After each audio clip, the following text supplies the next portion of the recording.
you end up in such a different place over the intervening years? Well, look, I don't begrudge Dick Cheney supporting his daughter. I mean, he was always supportive of his daughters, even back, during the campaigns that I worked on. You remember the cultural implications of that at the time, and he didn't care. He supported his family. I wouldn't begrudge anybody to do that. I don't agree with his vote for Kamala Harris in 2024. I would remind you, though, that his support of Trump in 2016 actually came at quite a critical time. There were a lot of Republicans who were unsure about Donald Trump in 2016, and Cheney actually supported him. So he went on, a little bit of a journey. My view of him is that he protected America from radical Islamic terrorism. He was a good campaigner. He was the youngest White House chief of staff. He was a powerhouse in the House Republican majority, and over the course of his life, he was one of the most important Republican operators in helping achieve Republicans win political and policy victories. He was at odds with President Trump at the end of his life, but I don't think that detracts from his service to the party, his service to the country, and the fact that what President Bush said is true. He protected America, and I'm damn proud to have elected him vice president twice and worked in the White House where he served. You heard? It is the Martha Zoller Show. Chandelle Summers back with me. How are you? I'm well. How are you? Good. A lot's happened. It's like you just can't keep track. But I picked that audio because obviously Scott Jennings is a fierce defender of President Trump and his policies, okay? But he's been around the block a few times. And I thought that was one of the kindest and best and most balanced view of Dick Cheney, coming from Republicans. We can't forget all the good things he did in his life. He had a very long life. Oh, yeah. I know a lot of Democrats didn't like him, but he did a lot for the country. There were a lot of issues, no question about it. And I think the way that the Cheneys have kind of fallen out with the Republican Party is more a reflection of the Republican Party than the Cheneys. I think they have maintained sort of the establishment Republican type of view, the Bushes and the Romneys and people like that who are very old line Republicans. And then you have the MAGA base, right? So the MAGA base right now, I thought Scott Jennings was tiptoeing around any kind of suggestion that he admired Dick Cheney or anything like that. He said, some nice things about him, but it's obvious he's watching what he says. I'll put it like that. To me was a very milquetoast kind of eulogy to a man who probably had a huge impact on Scott Jennings' life because he worked in the White House at the same time Dick Cheney was chief of staff. So I think it just speaks to the fact that loyalty in politics has changed over the years. And to be clear, he worked in the White House when Dick Cheney was vice president. When he was chief of staff, that was with Gerald Ford. So that was long before Scott Jennings. So want to be clear Thanks about for correcting me. Yeah. And it's not really correct, just years. They all run together to me too. You know what I mean? It's like if I think that the first president I ever volunteered for was Gerald Ford. And I was 16 years old and I did a phone bank, and it was very interesting because my family kind of leaned Republican. I think my mother was a Democrat, but she never challenged my father. I think she was an FDR Democrat, but she never challenged my father. My father was a Republican. And I volunteered in a phone bank, and it's funny, the people were really rude at the phone bank. And then the next election, that's when I started helping out Democrats. So it's funny how, first impressions are important. Somebody goes in and gives their time. Even if they're a kid, they want to be treated nicely. Sure. Yeah, Absolutely. So anyway, it was. I haven't really been paying attention, I guess, because I have been on the radio. Yes, that's all right. But has there been sort of a muted reaction to Dick Cheney's death? I mean, because he was vice president, you would think there'd be a lot of pomp and circumstances. Yeah, it was in the National Cathedral. Flags were at half-mast until the end of his funeral yesterday. That's what the protocol for a vice president is, that from the day of their death until their service, flags are at half-mast. So the flags were at half-mast. Donald Trump and J.D. Vance were not invited to the funeral. And I kind of think, I think as I understand families should be able to have anybody they want at a funeral. Being a vice president of the United States and having the funeral at the National Cathedral. This is not the funeral at their home church in Wyoming, okay? I think it was a little petty of them to not invite the president and the vice president, but I understand why they did it with all the things that Trump has said. Not so much about Cheney. If you go back, I Googled and looked. I Googled better than Jasmine Crockett, though. You know, are you up on that Yes, story? I'm up on okay, that I Googled story. better than her and actually verified that Trump has not actually said anything negative about Dick Cheney. He said a lot of negative things about Liz Cheney. And Liz was basically planning this funeral. Liz has a sister also, but she's not in the public eye. So I think that it would have been the bigger magnanimous thing to invite the president and the vice president if you're going to have it at the National Cathedral. But again, it's the family and they could do what they want. And if you're Liz Cheney, you're not inviting Donald Trump to the But funeral. but here's the point. I mean, okay, he's done so we nothing just but vilify her, ruined her political career, all because she sort of But- stood for truth, justice, and the American way. But here's the point here. She's not all good, and neither is Trump all bad. But here's the point here. Jimmy Carter just had a funeral. Okay? 3 of the presidents that he invited to that funeral, former presidents and vice presidents, basically kept him out of the party. Bill Clinton did, kept him out of the party for about 20 years. He had to go out into the wilderness. Okay? Well, he Now- wasn't popular, is what you're saying. No, but he they wasn't kept him out of the party. He wasn't allowed to come to the DNC conventions until it was about 96 before he was allowed to come back to the conventions. I was at several of them. He was treated as a persona non grata, and his family stood beyond that and invited everybody, even though they weren't really friends of his. They came together because he lived so long at the end, but for about 20 years there, he was a pariah. Well, absolutely, because his term was considered the ultimate failure.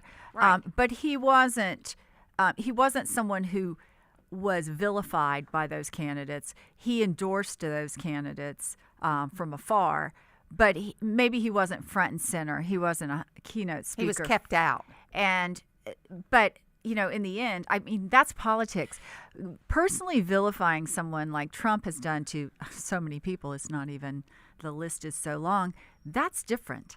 That is an ad hominem attack on someone, and that creates ill will. I don't care if you're a seasoned politician or not, and whether your skin is as thick as a lizard's, that sticks with you, and I don't blame her at all for not inviting Okay, him. but here's the thing is, all these other people rose above all the differences. Lord knows, Bill Clinton said horrible things about George Bush. Al Gore said terrible things about George Bush. They called him a drunk. They called him it, yet they were yucking it up in the aisle.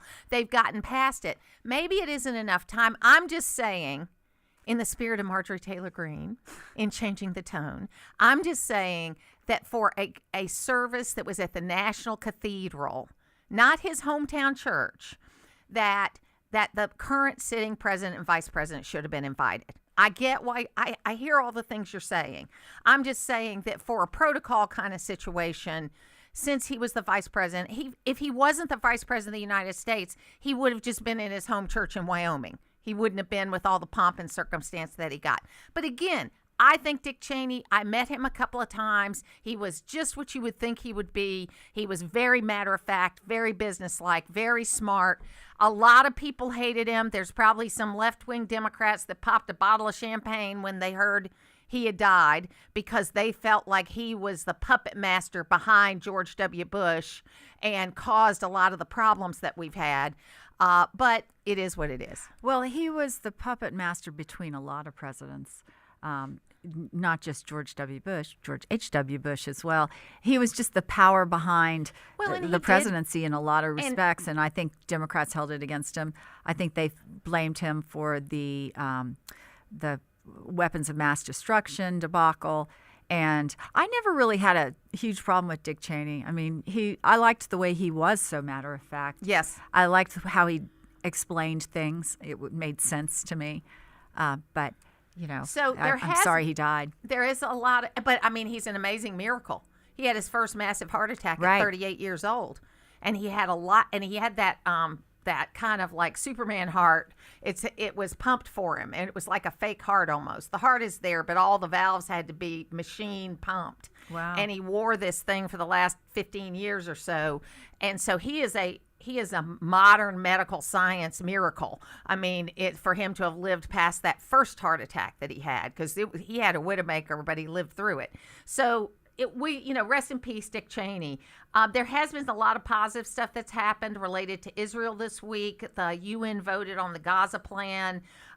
They got the deal done related to the Epstein files. And the question I wanted to ask you about that, and I know you have a lot of opinions about it, but what I'm hearing from folks, and I don't understand why anybody has called these the Epstein files, because there really are no files. There's no notebooks. There's a lot of court cases, as I understand it, with grand jury testimony that's part of this stuff that's going to be released. And I wonder, as a lawyer, what you think about that part of it, because grand juries have different rules than public trials. And does this cross a line in the kind of sanctity of the protection of people that testify in grand juries? I'm curious about that. Grand jury proceedings are secret. They are transcribed, however, and they're only released in very rare circumstances. I think they're trying to get the grand jury testimony for the Comey case as well, and the judge is considering doing that because of the things that nature of it. Well, the problems that the very inexperienced prosecutor created in the grand jury may result in the indictment being dismissed. But in the Epstein matter, there were people who testified, and the problem with grand jury testimony typically is that it's only one-sided. It's only the prosecution side, so you don't get any kind of discernment that you might get in a trial where you have cross-examination by a defense attorney. That's why they say a prosecutor can indict a ham and cheese sandwich, is because they have the floor. They don't have to bring out facts that might be favorable to the defendant. So there might be a lot of stuff in there. I kind of feel like the whole Epstein thing, we probably have seen anything that's that titillating about it. And I hate to be on Donald Trump's side on anything. I really do. I just can't stand the man. But on this issue, I kind of believe him when he says that Epstein realized he was going to be president and he started filling up the email with a lot of stuff that might be damaging to Trump. I feel like that is realistic. So maybe I'm wrong. I think it's I think you're right. I think it'll be interesting to see. One of the talking points that's coming up now is that the concern about the grand jury testimony is you might get the airplane mechanic that overheard something and now his name's going to be out in the public. You might get people that weren't directly involved but had pieces of information they knew that they were testifying on, and do you drag them into it? Or like the poor, I know this isn't part of the record, but I alluded to the Jasmine Crockett thing, the poor Dr. Jeffrey Epstein who gave money to somebody who just happens to have the same name as Jeffrey Epstein, and now he's getting drug into this. The fact that she Googled it and relied on Google as her source for something as inflammatory as that statement is very troubling. You kind of need to verify if you're going to be putting stuff out there or naming people. I mean, if I were Dr. Jeffrey Epstein, whoever he is, I think I might be looking at a defamation suit or something, because that is problematic. We'll take a break. When we come back, we'll get to your phone calls at 770-535-2911. You can also text us at that number. We'll be back. Keeping you up to date with the latest news and weather. It's what we do every day. It's the news I trust. North Georgia's News Talk. AM 550 and FM 102.9 WDUN. Always here, always local.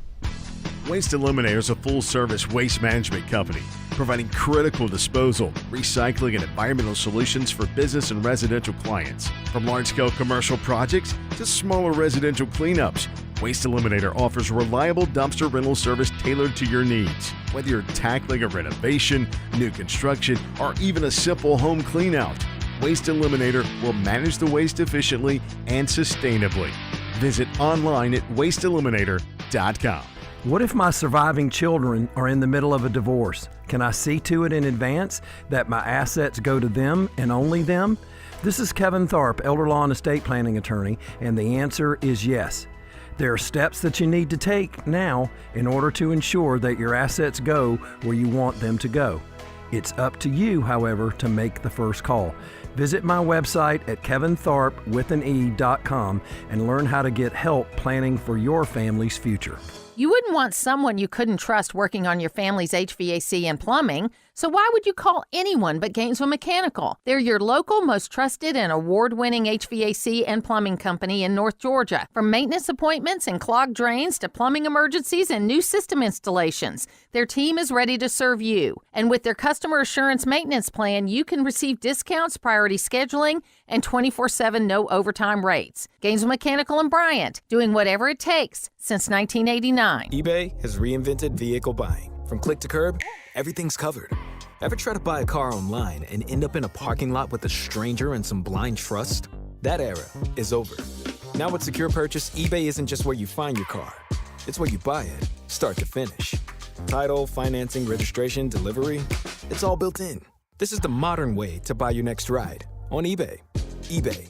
Things people love. Secure Purchase is powered by Caramel Dealer Services, LLC, an eBay subsidiary. This is the time of the year most of us are checking off our holiday gift list. Identity thieves have lists too, and your personal information might be on that list. Protect your identity with LifeLock. LifeLock monitors hundreds of millions of data points every single second and alerts you to the threats you could miss yourself. If your identity is stolen, your own U.S.-based restoration specialist is going to work to fix it, guaranteed, or your money back. Make this season about joy, not identity theft, with LifeLock. Save up to 40% off your first year at LifeLock.com with the promo code BECK. Terms apply. Always here, always local. From the Access WDUN Hardy Chevrolet Newsroom, 2 Cleveland residents face several drug charges following their arrests in White County this week. Details at Access WDUN and coming up on North Georgia's News Talk. It's the Martha Zoller Show, presented by Gainesville Mechanical. From the Northeast Georgia Health System studio in downtown Gainesville on AM 550 and FM 102.9 WDUN. Yeah, I think the report this morning, overall, the top line was manna from heaven for this administration. They've been looking for a positive story on the economy. They have one to tell, but there have been crosswinds at the very least. So to have a big beat on jobs created in September, I think, was welcome news for them. I saw the Atlanta Fed also had a pretty positive read on GDP. So they can point to these things and saying, you got to be patient, but it's coming. Democrats are using affordability, problem that they helped cause, by the way, as a cudgel against the Republicans and Trump. And that will be the fight and the crux of the midterm elections over the next 6 to 8 months.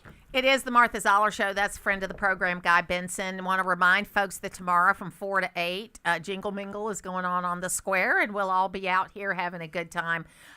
It's a little too early for Christmas for me, but I'm hoping that me being at Jingle Mingle tomorrow will get me into the Christmas spirit, because I was a humbug last year. I will admit it. I didn't get into it until like the 22nd of December. So, well, it's too early to be doing Christmas things and to have Christmas junk out there for sale, if you ask me. I want to get through Thanksgiving. It's like Thanksgiving has become irrelevant. Yes. And I'm doing, my father-in-law is taking us all on a cruise for Thanksgiving. So we'll have 22 Zollers and my father-in-law on a cruise ship for 5 days.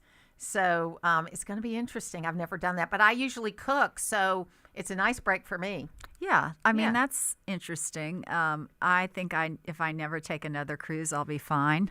Oh, my God. It's a little bit of like captivity. Don't even get me started on the paperwork I've had to do on this particular cruise, because I'm taking someone that needs a scooter and oxygen and these other kinds of things. It's been a lot. Anyway, let's go to the phones now and talk to Chad in Oakwood today. Hey, Chad, how you doing? I ain't in Oakwood today. I'm way up in Arkansas. Oh, okay. All right. Hey, good morning. Y'all doing all right? We're great. Thank you. I personally think you can find a better guest than what you got. She don't like Trump. She don't like Trump because he does what he said he's going to do. He don't lie to American people. And the man straight up, and he's a godly guy. He's not a king. The only king is Jesus Christ. He's the last, the first and the last, and the Alpha and Omega. Well, Chad, to be honest with you, yeah. So what's on your mind today? What's on my mind today is sorry, I'm out of breath. I'm working. But anyway, I just want to say Trump's doing a good job. Our country's 10,000 million times better than what it was when old Sleepy Joe was in there. And the only reason the Democrats don't like it is because they're the part of the reason why they want to destroy our country. Every one of them. And so that's my point. The man's doing a good job, and there's millions of people who love him. Thank you, Chad. And look, bottom line is Donald Trump can take criticism, and he can take criticism, and he knows he's in a tough position right now.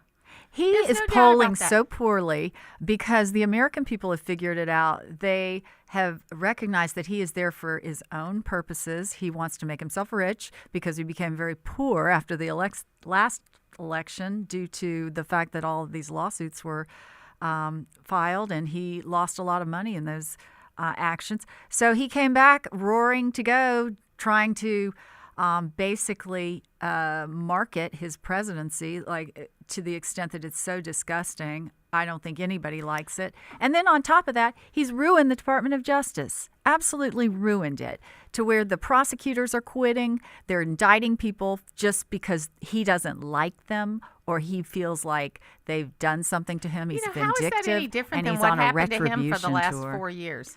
It might be the same thing, but you know what? You don't necessarily do the same thing when two wrongs don't make a right. If that's the way you feel about it. And a lot of people feel like he had his day in court, and the results were he was convicted, And it's probably going to be some of them were overturned. It probably will be overturned, the whole convicted felon thing, because I haven't talked to any lawyer that think that case had any merit. We'll be back.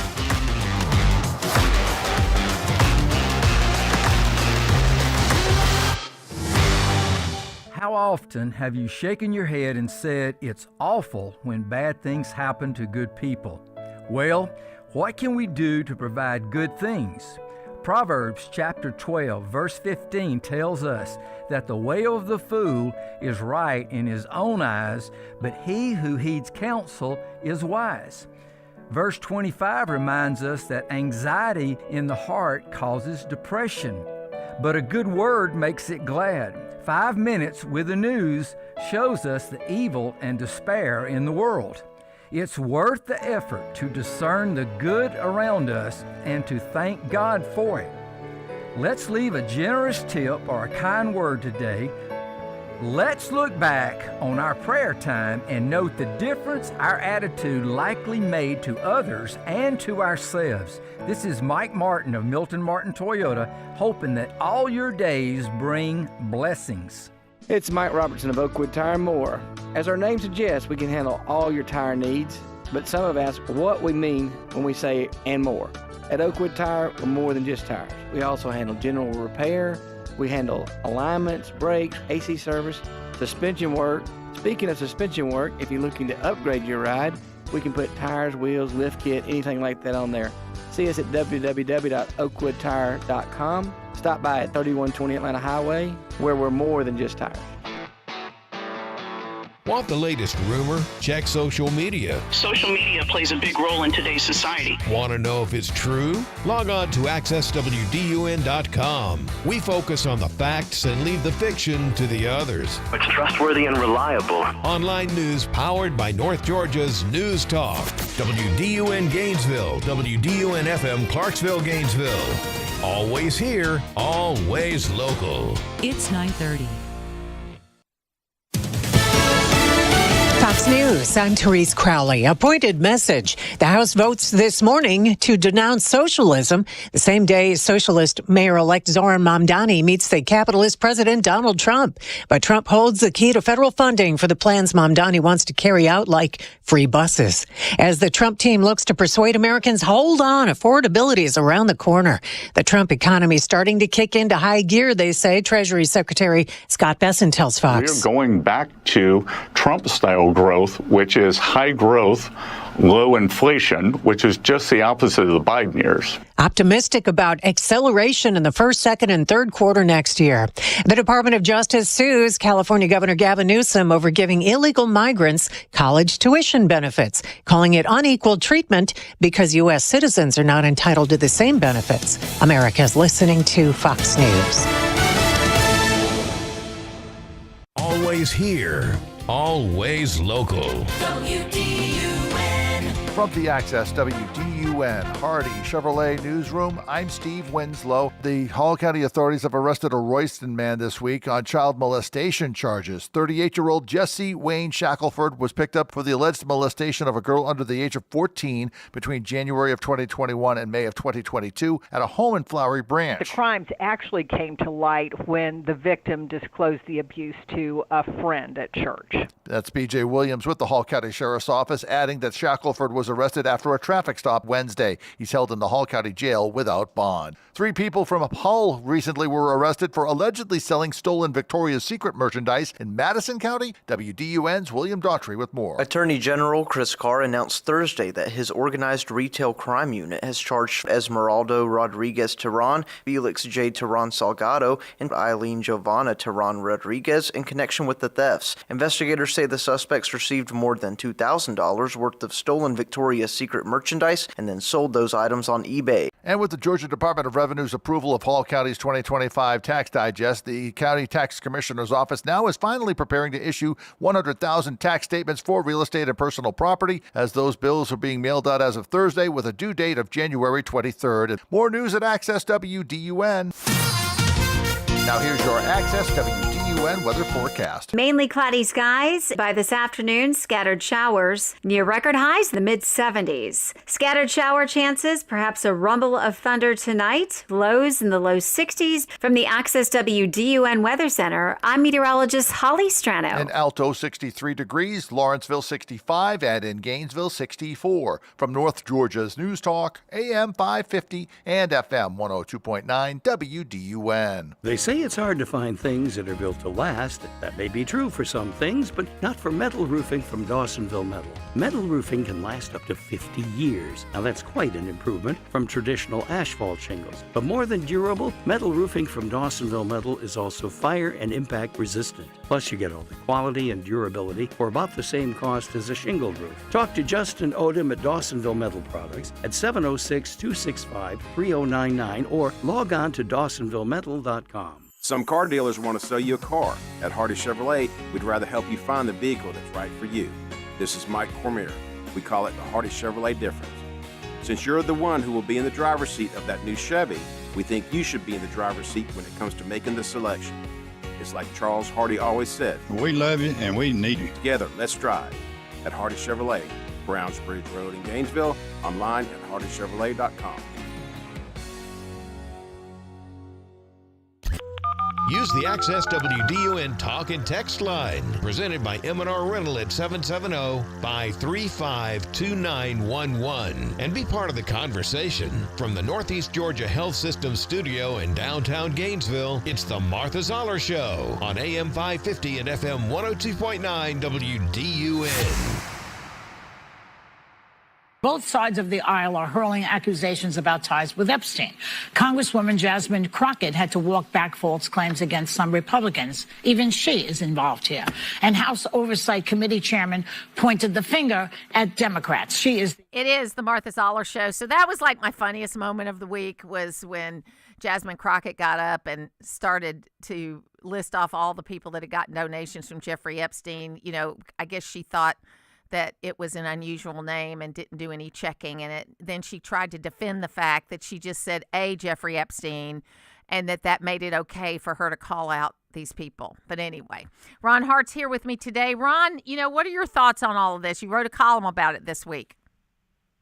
Well, say what you will about Jeffrey Epstein. He killed Jeffrey Epstein, right?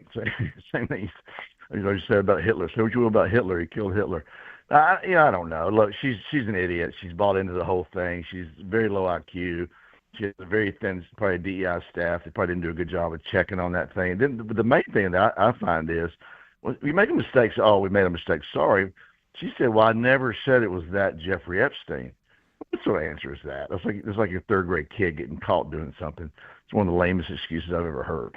Yeah, that's the biggest thing. It would have been so much easier for her to go, I made a mistake. I'm sorry. I was wrong. And that would have been it. And instead, people are still talking about it, and she's still doing interviews about it, which honestly is what she wants. She wants clicks. And so maybe she's getting them, but not for the right reason. Do you think? Yeah, she represents. Yeah, go ahead. I mean, my gut feeling on this is after Epstein was killed, I honestly didn't care that much about this. I understand that people want it released, and the president did, say he would release these files. But I think what people don't understand, it's not necessarily a file. It is a bunch of court transcripts from lots of different things, and they've got to get them together and get them out. So is it going to make any difference when it comes out? Yeah, most of the salacious ones have been leaked, right? And certainly the ones that have hurt Trump. Doggone well for 4 years, if Biden and Kamala had any negative information on Trump, New York Times would have had it, right? Yeah. It's the Epstein files, wherever they are, is the most secure document in Washington, D.C. It's the only secure document in Washington, D.C. So whatever they are, there will be flight logs. I know when you file a project, you're supposed FAA makes you. Of course, if the guy's going to be a pedophile and an international money launderer, I don't think forging the wrong names on a flight list would be the minimum of his crimes. But you're supposed to put the names on there. Sometimes they put the wrong names on there, just make him look like a big shot. I can see him putting, Nelson Mandela or King Charles on there, thinking that would impress people. The guy was a con artist of the highest order, and he ensconced himself in the very shallow world of New York. And Trump met him in New York and got rid of him in 2007, kicked him out of Mar-a-Lago for things he did. He was the first one, apparently, to go to the Palm Beach courthouse or the sheriff's office and cooperate and tell on him, knowing everybody else lawyered up. So Trump should come out pretty well here. Trump was one ladies' man in the 90s.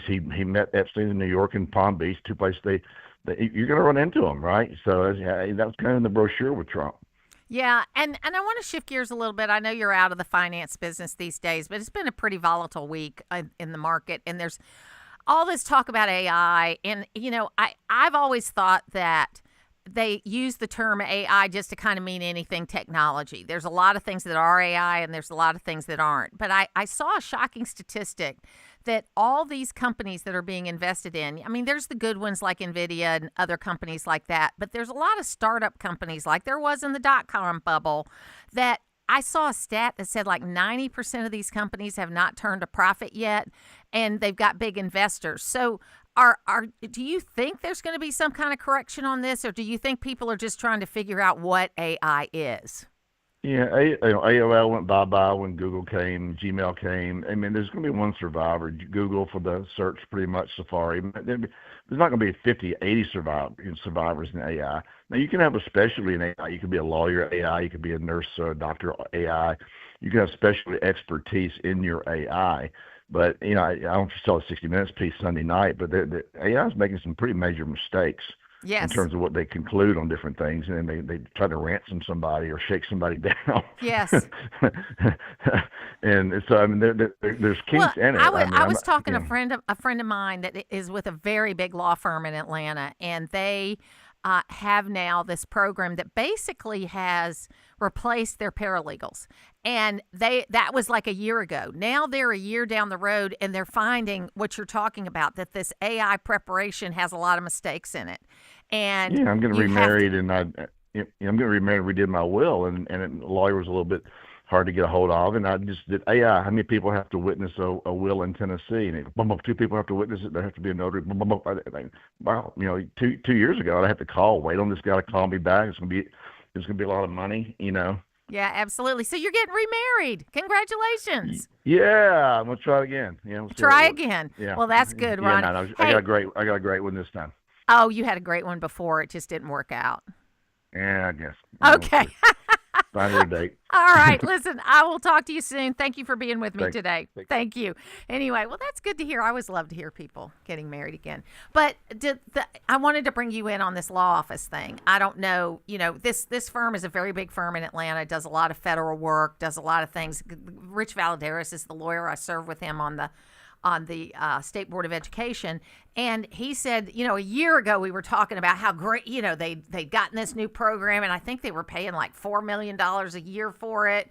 And it was doing all this work. And then recently I was talking to him, and he says, it's still great, but it doesn't completely replace people because it makes mistakes. Yeah, I use AI in my practice, and In the beginning, I feel like it was better than it is now. I think they've gotten a little bit concerned about giving out legal advice, giving out medical advice. So they've now it says, if you ask a question, be sure and, it'll say, call a lawyer, right? Yeah. Something like that. But I use it really more for, I think I'm on AI probably 20 times a day asking some question. But I never rely upon it. In it's other kind of words, like Wikipedia, where you might start with that, it's and then like Google, actually, and it's. Yeah. I think it replaced Google for a while, to where I would prefer to check something on ChatGPT than Google. But now I'm kind of like, I think they've merged and they're the same thing.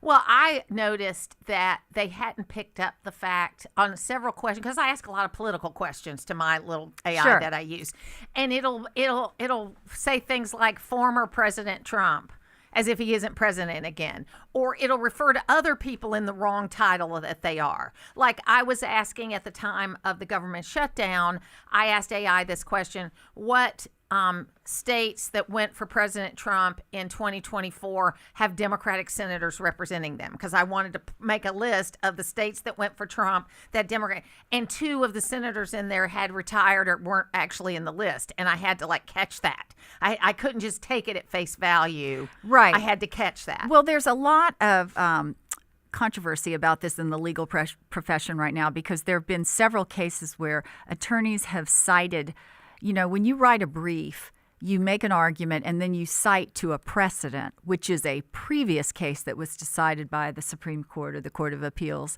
And that's a very important part of the process for an attorney. So now you've got AI, and attorneys are able to generate a brief in just minutes, which something that would have taken weeks and many, many hours to do in the past. The problem is when AI does it, they cite to fictitious cases. They make up cases to support the point that the program is trying to make. They'll make a very good argument, I have to admit, but the case does not exist. So there have been a few times when they've submitted these briefs to a federal judge or a state judge, and the clerk for the judge has checked the sites and they don't exist, so the lawyer gets sanctioned. So that's a big controversy right now in the legal profession. Oh, wow. So about 3 months ago, I wrote a column, and I used ChatGPT. Well, it wasn't ChatGPT. It was some writing AI. So what I did was I put in the premise. I just wanted to see how it worked. I put in the premise of what I want. I said I wanted a conservative viewpoint of the big, beautiful bill and the pros and cons. And then they asked me to upload several samples of my writing, which I did. And then it spit back out. And I said I wanted 600 words, spit it back out. It wasn't bad, but it was kind of like the kind of English and grammar that someone that English is not their first language would use, because it made some kind of pretty glaring mistakes. I mean, so I did kind of use it as a template of what to do, but I rewrote it because it didn't sound like me. The grammar was wrong.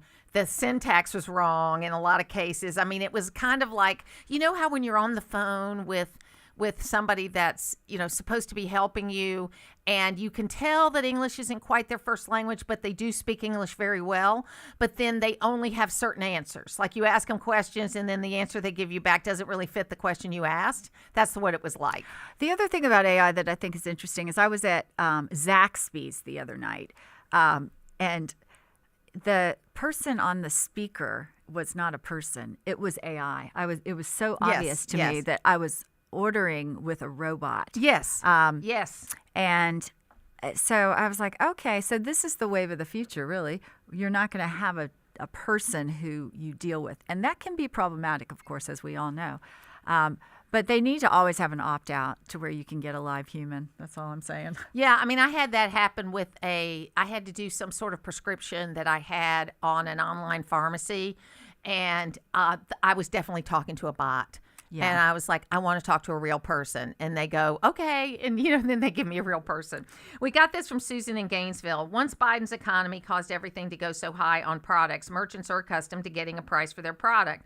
So they won't lower the price until the people refuse to pay the price. The only fix is for wages to go up to ease the pain of Biden's inflation. People on fixed incomes will have to buy beans instead of ground beef.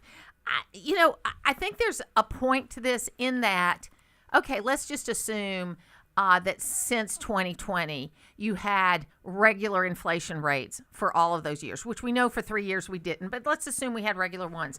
Then you'd have about 10%, 12% increase in prices from that year to now if it was regular inflation rates. What we've had is it went up as high as 25%, and now it's down to where it's about 20% more. The problem is, folks, the prices are never going to go back to 21 prices. I think Susan's point is correct in that wages are going to have to go up. The biggest problem that there is that wages are basically flat for the last 25 years for middle income people. And that's a problem because things are going to go up. I agree. And I don't think it's Biden's fault that we had No, it's not inflation. all Biden's fault. And it happened maybe during his watch because he inherited a very bad economy from Trump. But I will say this idea that affordability is going to be the issue in the next election is absolutely correct.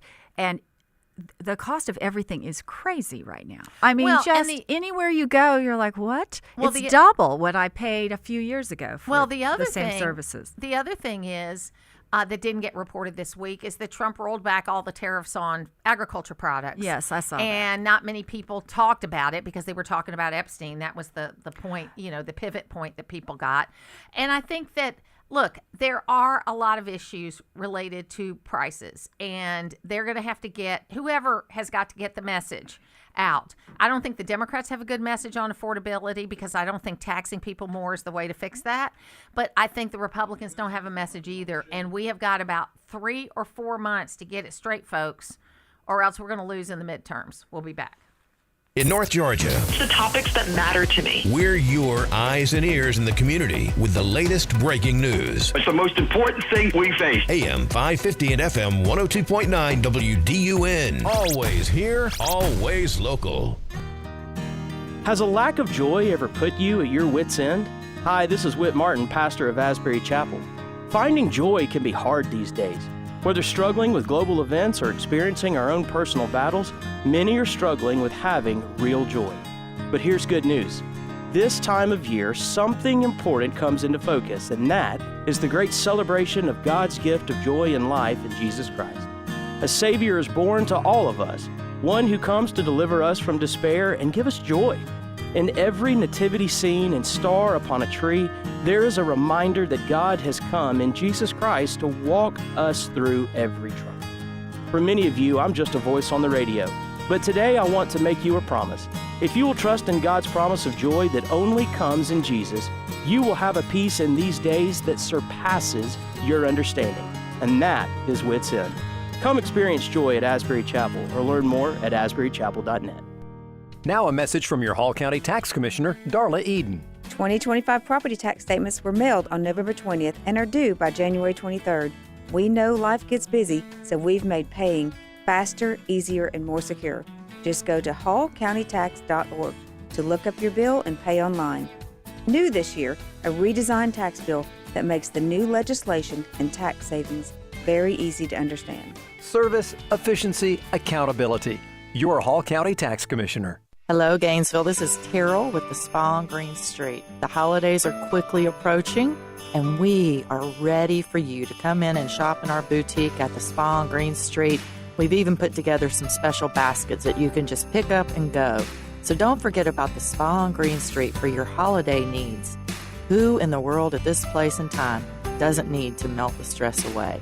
So come see us at the spa or order your gift cards online at spaongreenstreet.com. Hey there, it's Cody Lovin, owner of Crawlspace Medic. Is your crawlspace giving you trouble? Maybe it's moisture, structural issues, or even foul odors? Don't worry, my team and I, we've seen it all. At Crawlspace Medic, we specialize in crawlspace repairs, encapsulations, and basement waterproofing, ensuring your home's foundation stays solid and protected. We're all about delivering top-notch service you can trust with solutions that last. Give me a call at 706-410-2400 or visit crawlspacemedic.com for a free evaluation. Always here, always local.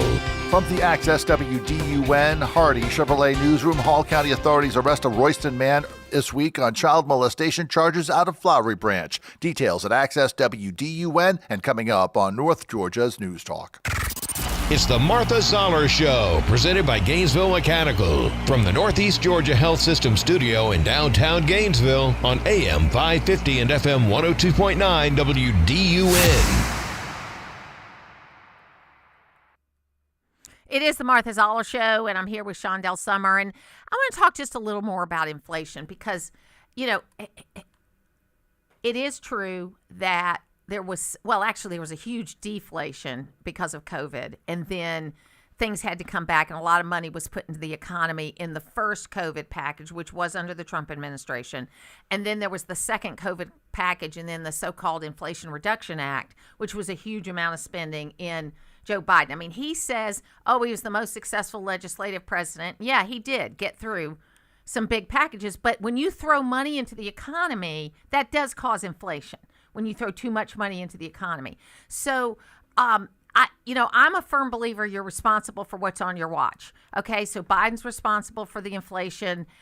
Trump has got it to around 2.5% to 3%, but he still hasn't done enough. And the jury on the tariffs is still out. And I'm saying this, folks, because I know a lot of you that are listening to us are like Chandelle and I. We're kind of at the end of our careers, not the complete end, but we're in the final quarter, let's say, of our careers. So we have a lot more cushion than the person that's just starting out. And so that's who's going to decide this next election. It's not us. I think the baby boomers are waning. It used to be how the baby boomers voted is how elections went. I don't think that's the way it's going to be. We've got a different group of people that are going to be in charge. Well, that's certainly true, and they have a whole different set of ideas about how things should be. No question about it. I think the New York City race was indicative of that younger generation that's kind of coming in and saying, we want things different, we want more government assistance. And, of course, that means higher taxes because the government's got to pay for the assistance. I do think that inflation is very troubling, and that's what people vote on. That's why Biden's not president anymore to a large extent, is because of inflation. The other part was they kept saying, and Trump is making this mistake right now too, and I know you folks hate it when I criticize Trump, but hear me out. They're saying that what killed them was not just the economy was bad. They kept saying, you're wrong to think it's bad. It's really good. XYZ. And we're doing the same thing right now. Trump's doing the same thing. You just don't understand that it really is better in this area, and this area, and this area. Now, egg prices are down. Gas prices are down. There's a lot of things that are down, but what people are not feeling, and look, this is what I'll say to you young people out there, and I say anybody that's younger than I am, you've got a whole bunch of monthly things you're paying for that you probably don't need. And my gut feeling is just like I don't want the government to spend more money until they've shown me they're efficient with the money I'm giving them. I don't think people should be asking for more money if they haven't gone through their own budget to say, gee, do I really need 6 streaming services? Do I really need a cell phone that costs $1,500? Do I really need all these other things? Because it is more expensive for all the things that people have to have for their daily life. But how many of those things do you have to have or do you want to have? Well, I mean, you have to look at the lifestyle that everybody has become accustomed to. And unfortunately, that lifestyle is where the inflation is really hitting. Like, if you go to a restaurant now, what you may have gotten for $50, which would have been a big night out, is now $100. No question about it. Beer, if you buy a beer, it's probably double in price. A glass of wine, you can't get a decent glass of wine for less than, $18, $20. So that is the kind of thing that hits people in their wallet. I feel like the younger people are the ones who are really complaining loudly about it. For me, I'm like, oh my gosh, I probably should change my lifestyle a little bit to tamper it down. But why? I mean, I don't have that many years left. I want to enjoy myself while I'm here. And you never know what's going to happen. So. I'm about to do a huge thing where I'm going to change my cell phone carrier. I mean, I have been knowing I needed to do this for a while because I know I'm paying too much. I've beat them up as much as I can to get the prices down. And I'm shopping around now for a good budget cell phone carrier that has international coverage because my husband and I are going to be traveling more. That's the thing. So we'll see what happens. But well, you have to have time to do that. Like, I'm too busy making money to really think about how I'm spending it right now. It's so funny. And there may come a point in time where I am on a fixed budget where I have to say, oh, okay, I can probably get this for less. But right now it's like I need to get it. It's more of an impulse almost. So every Sunday I have a calendar entry on so we go to church in the morning. We always do that early service. When I get home, I post my podcast, and then I have a little tickle once a month in there to check my monthlies. And I just kind of go through and look at them, and they're easy to cancel now. Now, like changing a cell phone carrier is complicated, but like I can go to my Apple subscriptions and then I can just cancel them. Or I can go to other places like my Roku subscriptions and I can just cancel them. So it's a little easier to do that. You don't have to like park out time to get on the phone. But I've had some of those things too where I've had to park out time to get on the phone. Yeah, I mean, I check my bank accounts every Monday. That's my thing. Oh, okay. Like, first thing I do is check all of my accounts, which are numerous, and make sure nobody's defrauded me. That's my main. Right. And make sure I spent the money that appears on my credit card statements and stuff like that. But otherwise, I don't really have the bandwidth to really sit on the phone with some representative from India. Over my cell phone bill. No, I understand. And that's just kind of like Lynn doesn't do the administrative stuff. I went to Israel, and we'll be talking to Kate Maroney in the next segment, who I traveled to Israel with. It's I had to think about, what if something happens to me? Lynn is going to really be unhappy I hope because he loves me and he would miss me, but because he'd now have to do all the stuff that I do. It would be terrible. You have work. That's right. Thank you very much. Chandelle Summers leaving us now, and then just after we get back from the break, we're going to talk about agriculture in Israel as well as a few other things. We'll be back.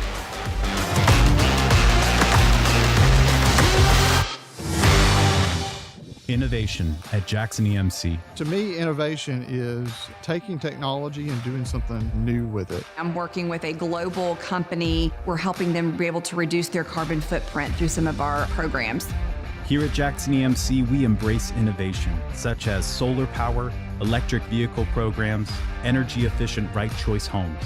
Jackson EMC, innovation for today, innovation for tomorrow.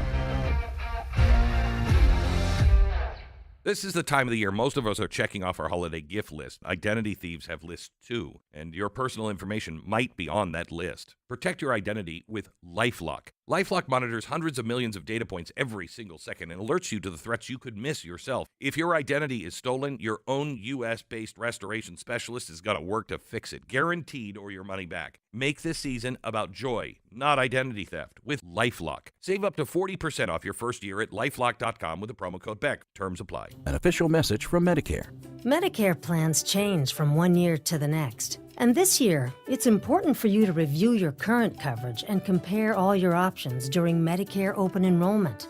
Compare health plans, drug coverage, and costs. See if you can save some money, and don't forget to make sure your drugs are covered.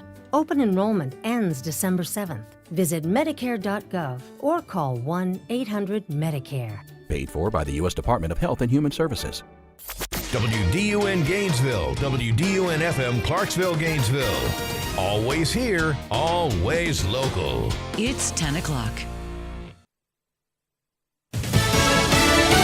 A peace plan for Ukraine. I'm Jack Callahan, Fox News. American diplomats presenting both Kyiv and Moscow with a plan to end the war in Ukraine as it approaches the 4-year mark. The president supports this plan. It's a good plan for both Russia and Ukraine, and we believe that it should be acceptable to both sides, and we're working very hard to get it done. White House Press Secretary Caroline Leavitt, who denied reports that the plan favors Russia more than Ukraine.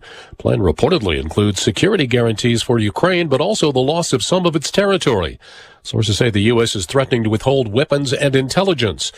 Ukraine's President Zelensky says Ukraine is facing the choice of losing a major partner or its dignity, and says Ukraine is at one of the most difficult moments of its history.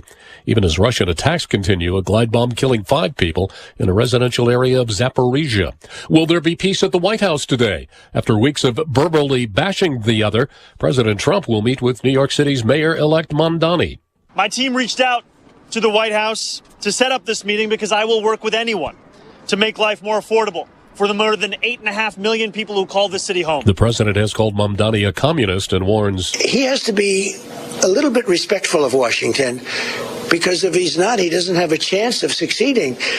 And I want to make him succeed. I want to make the city succeed. The president is accusing several congressional Democrats of sedition for a video recently posted, saying their words are dangerous and seditious behavior from traitors, lock them up, and later saying punishable by death.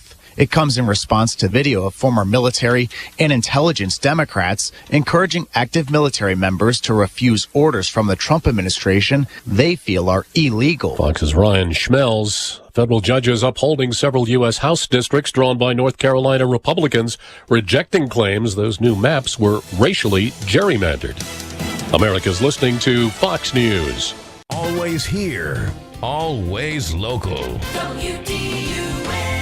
From the Access WDUN Hardy Chevrolet Newsroom, I'm Steve Winslow, and police have now released the identity of the woman who was struck and killed by a train in Gainesville earlier this week. WDUN's Caleb Hutchins has this update. The Gainesville Police Department identified the victim as 43-year-old Stephanie Lee Cleveland of Gainesville. Cleveland was killed Tuesday morning when she was hit by an Amtrak commuter train at the Athens Street rail crossing around 7:30 a.m. So far, police say it is not known why Cleveland was on the tracks, with train conductors telling investigators that they saw her and tried to alert her before the collision. However, they were not able to stop the train in time. The incident remains under investigation. Hall County authorities arrested a Royston man earlier this week on child molestation charges. 38-year-old Jesse Wayne Shackelford was wanted for the alleged molestation of a girl under the age of 14 between January of 2021 and May of 2022 at a home in Flowery Branch.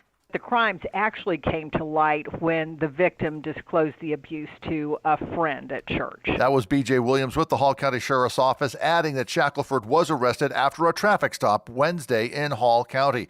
With the Georgia Department of Revenue's approval of Hall County's 2025 Property Tax Digest, the Hall County Tax Commissioner's Office now is finally preparing to issue 100,000 tax statements for real estate and personal property. Hall Tax Commissioner Darla Eden told WDUN's Mornings on Main Street this morning the main reason for the delay in getting the bills mailed out in 2025. Normally our bills go out historically September 15th and due November 15th. But this year we have some new legislation that we became aware of in the spring, and we had to upgrade our computer softwares to handle that new legislation. And Eden says the bills are now going out to property owners with a likely payment due on January 23rd of 2026. A link to the Hall County Tax Commissioner's webpage can be found at Access WDUN. And a Gwinnett County teen raised thousands of dollars to help families in need during the lapse in SNAP funding earlier this month. 16-year-old Jayleon Hawkins Jones raised over $3,500 and said it was inspiring when people continued donating. The world isn't as polarizing as some media may try to portray it. We actually care about each other, and we're willing to step up when leadership fails. And there's more news online at Access WDUN. Now here's your Access WDUN weekend forecast. Mainly cloudy skies. By this afternoon, scattered showers. Near record highs, though, we're in the mid-70s. Scattered shower chances, perhaps a rumble of thunder tonight. Lows in the low 60s. From the Access WDUN Weather Center, I'm meteorologist Holly Strano. In Cornelia and Dawsonville, 64 degrees. In Gainesville, 65. From North Georgia's News Talk, AM 550 and FM 102.9 WDUN. During this Thanksgiving season, I'd like to take a few minutes to tell you what I'm grateful for. This is Kevin Tharp, elder law and estate planning attorney. And in addition to God and my family, I'm thankful for the opportunity to minister to my parents, which helped me better serve my clients. I'm grateful for my client, and I'm thankful for our loyal listeners to Truth in Planning. Happy Thanksgiving. And if I can talk to you about your needs, please log on to KevinTharp.com. Good food and good folks make a good meal. You bring the folks and we'll take care of the food. This is Grant Nichols. At Loretta's Country Kitchen, we use only top quality ingredients like our new Springer Mountain chicken tenders. They're bigger than other tenders and are locally raised, so they're always fresh. Speaking of fresh, we have an entire walk-in cooler dedicated just to fresh produce. That's why we say at Loretta's, it's all good. For breakfast, lunch, and dinner, it's Loretta's Country Kitchen, Mundy Mill Road in Oakwood. Talking about the issues that affect you most. It's the Martha Zoller Show, presented by Gainesville Mechanical. Now from the Northeast Georgia Health System studio in downtown Gainesville, here's Martha Zoller on AM 550 and FM 102.9 WDUN. Always here, always local. It is the Martha Zoller Show, and it's just my pleasure to welcome to the program Kate Maroney. She's the CEO of the Palmetto Agribusiness Council, and we went to Israel together a couple of weeks ago. And fun fact, her maiden name is Middleton. So, Kate Middleton Maroney. It's great. Kate, welcome. How are you? Oh, good morning, Martha, and thank you so much for having me on your show. It feels so great to get to speak to you, talk to you and chat with you again. I had so much fun on our travels together, and I hope we get to meet up again soon in person.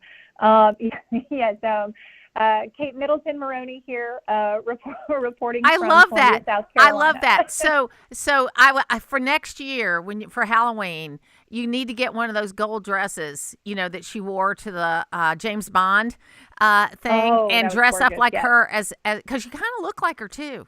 Or she looks like you. So it's Well, I do appreciate that. It's such a huge compliment. She is such a glamorous and elegant lady. I think she's doing wondrous things for the monarchy in the UK. Yeah. But we'll see. We'll see how Halloween next year goes. I'm just trying to make it through holiday season 2025 right now.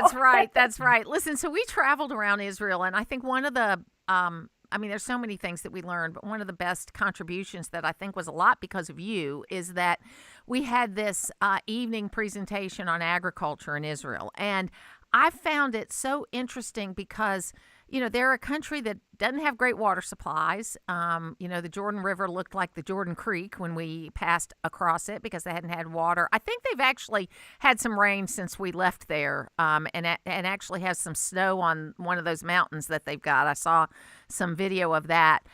But there's also, they also, though, have a thriving agriculture business. So what did you take away from the presentations that they made to us? Well, what is just so amazing, and we just have so much to learn. I see so much opportunity for not only the U.S., but I think states individually have so much that they can learn from Israel and collaborate with Israel on in the future. What I took away is that they're ready to do that they have so many startup companies pioneering in ag tech innovation, really making the land of milk and honey out of a desert. I mean, what we saw is just the Israeli people are so problem solving and so innovative, investigative from the ground up, and they really have positioned themselves. What we learned from Danielle Abraham, the CEO of the Volcani Partnership Institute, is that they really create this strong triangle around agriculture where there's the government, the private sector, and the investing sectors that really just ensure agriculture survives, because food security is national security. And we're seeing that across the board with, that we really need to strengthen our food security, our agricultural security through security technology, ag technology, and water technology. They are just doing amazing things, especially on the water conservation and sustainability side. They're a country, they do not receive that much water. Naturally, they don't have a lot of rivers flowing into Israel. So what they have done, they've created an entire desalination system where now they're even in a surplus of 20% more fresh water than they need. They're starting to replenish the Sea of Galilee with fresh water. They also supply Jordan, neighboring countries, with fresh water.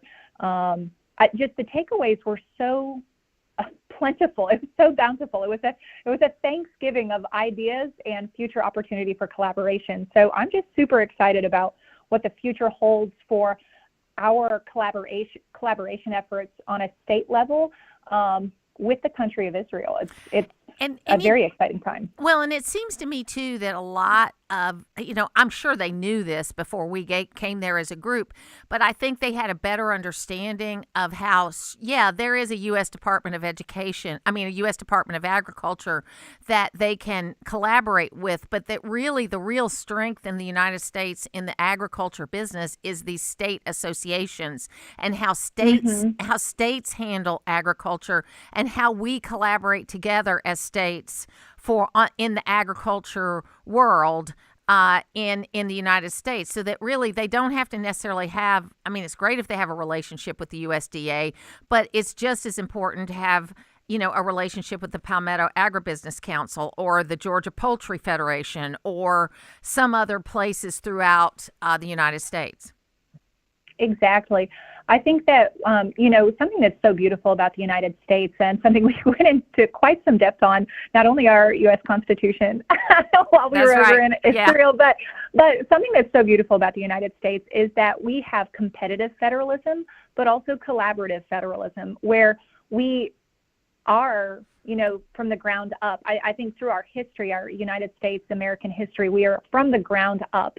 And that's how we want our government, and that's how we want our systems that direct us more closely on a day-to-day basis. So to us, I think that working on a state-based level with Israel, especially a country that at their core, they are about survival and they are about hope and moving forward together as one. They have such a strong culture. And I think that that's something that's very relatable on the state side of things. And I think that those interstate collaborations and strategic planning that Israel can do with individual states is just going to be so important in the years to come and the decades to come, because I think that's how we really ensure our allies, the strength with our allies is making sure that we do business with them, we break bread with them. And that was also something so beautiful that we got to share in Israel, is actually having a Shabbat dinner with the former ambassador to the UK, Israeli ambassador to the UK. There's just so many, that was just such a lovely trip and well-rounded trip that from the diplomatic side to the ag side to the military side, it was so educational. And I'm just so happy that I get to talk about it this morning, because I've been contemplating a lot of it still in my heart. It's been hard to post about or chat about really unless it's been in person or over the phone, because it was so much. It was so rich in hope. And what I love about ag, me being a 10-year 4-H girl, is that you can't get too far away from agriculture without the Psalms, without hope, and without prayer, and without family, and without community. And that I'm about to go into the 4-H pledge, but our head, heart, and hands are always meant for the betterment of our families and our communities that directly surround us. And then from then on, we change the world. And I think what's so beautiful about some of these agricultural companies that we met with is that they're always about tikkun olam, and tikkun olam is a Jewish principle about repairing the world. And what a beautiful prayer of a phrase to think about when we think about ag, because everybody sits down and has dinner. You can't get away from the kitchen table, whether you're balancing your checkbook or you're sharing a meal with somebody. And that's ag, and we have to make sure we protect that for generations to come.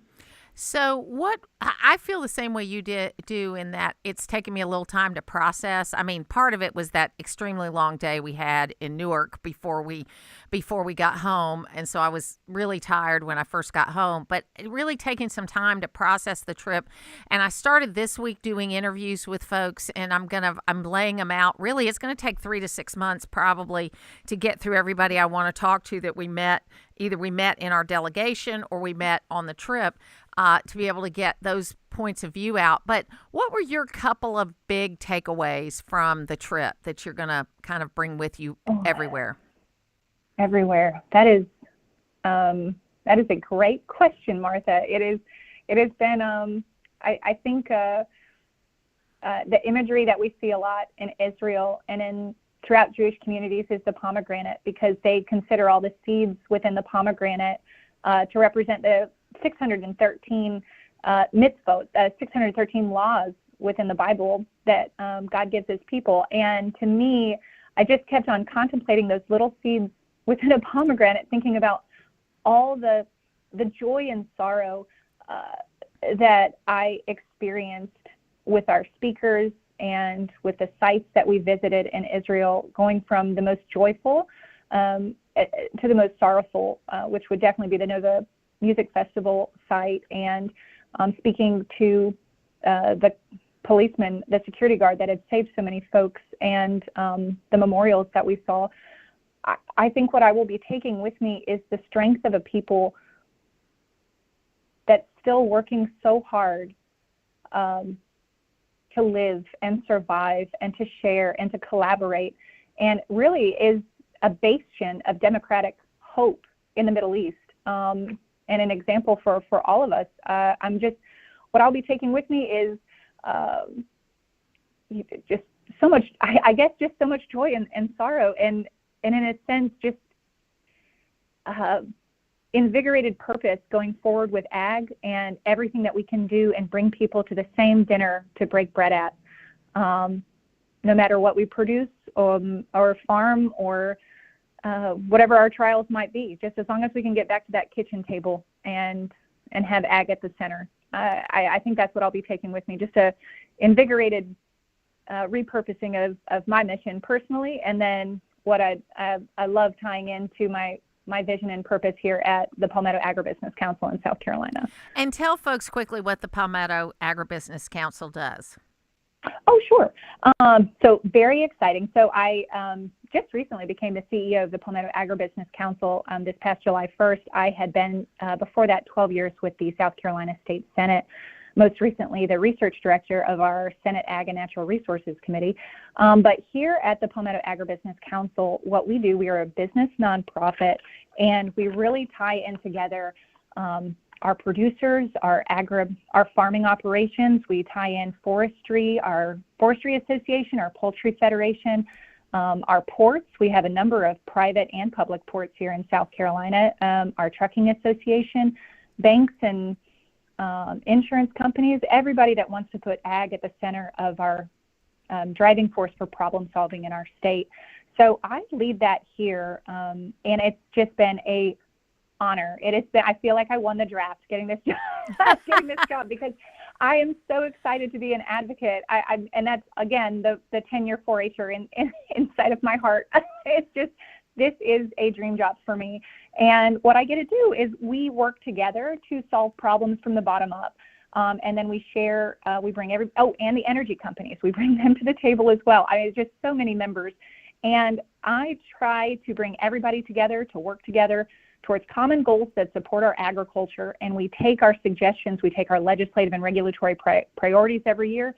We take those to the state and federal legislators. We take those to agencies and just say, hey, we've come to the table. These are our voices. This is what our priorities are, and we've come to the table on this. So we just want to let you know that this would be great for us, and so it's very exciting. So we're talking to Kate Maroney, CEO of the Palmetto Agribusiness Council, and my mom grew up in Lexington, South Carolina, and their old home place is something now called the Palmetto Collegiate Institute, which is a place where they have meetings and things like that. It's in downtown Lexington.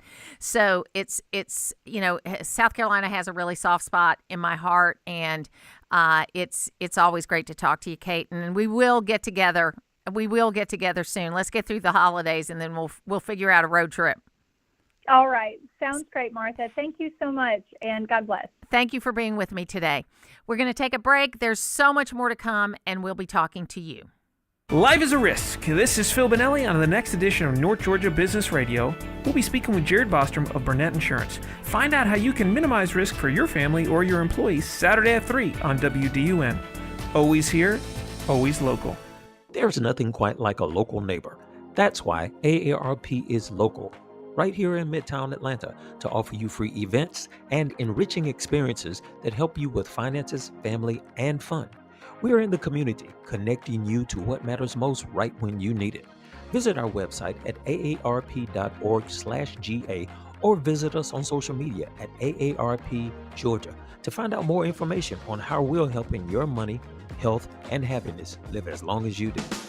It doesn't matter if you're a homeowner or running a business. Waste happens. Your go-to to make it go away? Waste Eliminator. They offer collection, disposal, recycling, and environmental services for business and home cleanout. Visit wasteeliminator.com. Click Order Dumpster, and before you know it, your dumpster is reporting for duty. Yep, it's that easy. Environmentally responsible and committed to customer service. It's Waste Eliminator. See them today at wasteeliminator.com.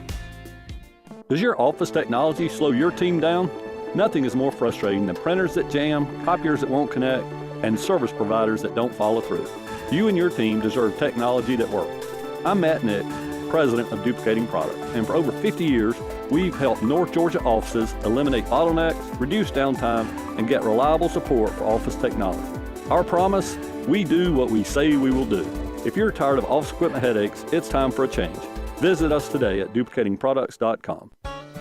This Thanksgiving, take the flavor outside with Traeger and Monument Grills from Howard Brothers. Whether you're smoking the perfect turkey on a Traeger pellet grill or searing sides to perfection on a Monument gas grill, you'll be serving up more than a meal, you'll be creating memories. Bring the heat, the flavor, and the family together this season. Stop by Howard Brothers and find the grill that makes your Thanksgiving unforgettable. Howard Brothers, fueling family traditions since 1955. You already know Gainesville Mechanical for their award-winning HVAC service, but did you know they handle plumbing too? Because plumbing problems never happen at a good time, you need a trusted, experienced team there when they do.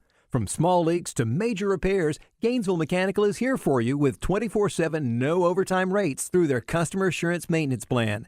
Proud to be named Best of Hall for HVAC and plumbing, Gainesville Mechanical and Bryant, doing whatever it takes to keep North Georgia cool since 1989. Always here, always local. From the Access WDUN Hardy Chevrolet Newsroom, Hall County's Tax Commission office can mail out the 2025 bills with more than 100,000 property owners. Details at Access WDUN and coming up on North Georgia's News Talk. Use the Access WDUN Talk and Text line, presented by M&R Rental at 770-535-2911, and be part of the conversation. From the Northeast Georgia Health System studio in downtown Gainesville, it's the Martha Zoller Show on AM 550 and FM 102.9 WDUN. You know, the president announced tonight he signed this bill. We showed how many times he's signed other bills on camera. Why don't you think he signed this one in front of reporters? Well, look, I mean, I think that he just wants to get this over with at this point. I mean, it's been a little bit of a whiplash on, you know, where they've been on it. And so he says, okay, fine, vote for it. All the Republicans vote for it. And now it's going to come out. I don't know that you need any fanfare around it. I did read his statement just before we came on. And his position has been quite clear, and I agree with him. The hoax here is that Democrats have tried to make this a story about Trump and Epstein. But the reality is it may turn up being a story about Democrats and Epstein. All the people we know about recently, Larry Summers, Hakeem Jeffries fundraising, Plaskett communicating, they're all Democrats. And what we know is Trump got rid of Epstein out of his life, but Democrats continue to cozy up to him. So I guess I'm quite interested to see what other Democrats turn up in these files.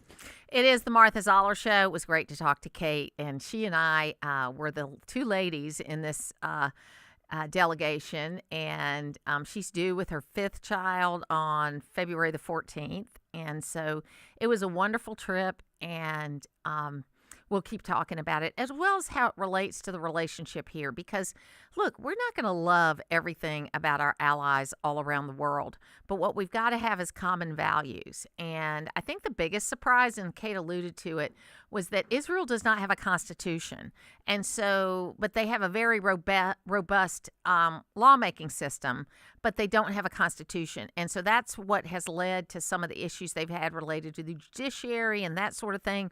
But you know what? They're a young country, relatively speaking, 75 years into our time.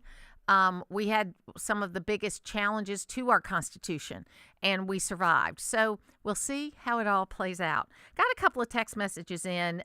Somebody said, check out Patriot Mobile, great carrier, and I'm going to be looking at all of them. And another one came in and said, are the 3 county planning commissioners that met with a quorum outside of the public meeting going to be charged with a misdemeanor crime? I certainly think they should. So tired of the law not being applied to all people, no matter how important the person is. Okay, so I want to just step back from this. There was no law that was broken. There is a rule about number of people, and I guess let me correct. There is something called the Sunshine Law. The problem is it's really murky. There's no sunshine there, and there needs to be some clarification done at the legislature level, and I hope they do it. But the violation of a rule is not. I don't think this is a criminal thing. They are paying the price by either resign. So help me here, Logan. Some of them have resigned, and some of them have been fired. Correct? Yes, correct. Okay. So some have been resigned, some have been fired. That's how they've paid the price. Okay. I don't think that what we need to do is, charge everybody with everything and turn everything into a crime. That's what they tried to do with Donald Trump. Okay, they tried to take every legitimate business practice that he was doing, like overvaluing his properties. Who doesn't do that? Who doesn't overvalue their properties when they're trying to get a loan? Or maybe you don't know what it's worth. I don't think everybody's sitting in a corner thinking about how to cheat the system. But I think most people think their property's worth more than what it actually is worth. Okay? So in that case, they made up all these charges and made them into crimes, extended the statute of limitations and all that just to make it a crime. I don't want to do the same thing over here locally with these planning commissioners. They should not have had the meeting. They were exposed. They have paid the price. And really, what harm was done? It's not like the meeting didn't finish. There was nothing that came out of the meeting that was imposed upon the people. So what are the damages? And I know you're saying here a misdemeanor, which means you wouldn't go to jail or anything like that. You would just have a misdemeanor. But really, why? And I would love to know from you, and I don't have your name here. I'd call you by name. What do you want the penalty to be? They've lost their position. They've either been fired or resigned from it. And there was nobody hurt because it was discovered before anything happened. I don't know. What do you think the penalty should be? We'll be back.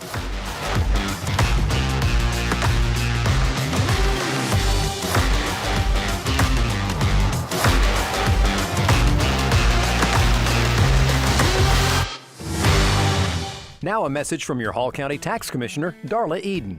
2025 property tax statements were mailed on November 20th and are due by January 23rd. We know life gets busy, so we've made paying faster, easier, and more secure.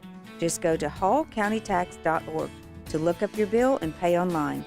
New this year, a redesigned tax bill that makes the new legislation and tax savings very easy to understand. Service, efficiency, accountability. Your Hall County Tax Commissioner. An official message from Medicare. Couple more minutes and we'll start this month's book club.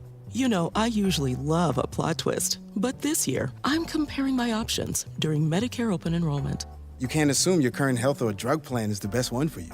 And you gotta make sure your drugs are covered. That's important. So is saving money. Review all your options at Medicare.gov. Open enrollment ends December 7th. Paid for by the U.S. Department of Health and Human Services.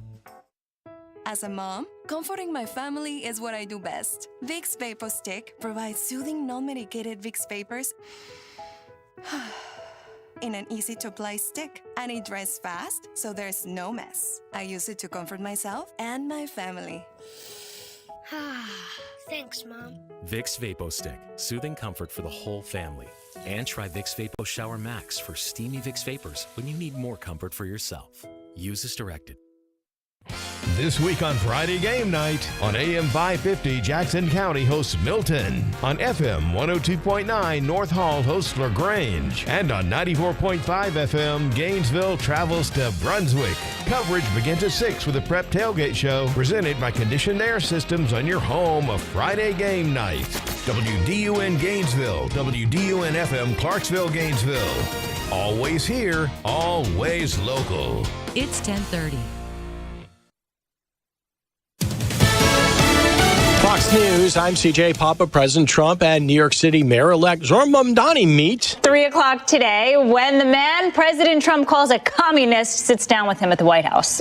The meeting underscores the growing divide in American politics, but the White House says, well, the president's door is always open. Mamdani says affordability, safety, and economic security are high on his list. Fox Business' Lauren Simonetti, preventing a military conflict between the U.S. and Venezuela. Massachusetts Congressman Seth Moulton. This is not a war the American people want. The Democrat wants to push through new legislation that would stop any funding for military operations against Venezuela. A source says Ukraine's President Zelensky held a call with the Vice President J.D. Vance. There's a new U.S. peace plan on the table to stop Russia's war in Ukraine. America's listening to Fox News.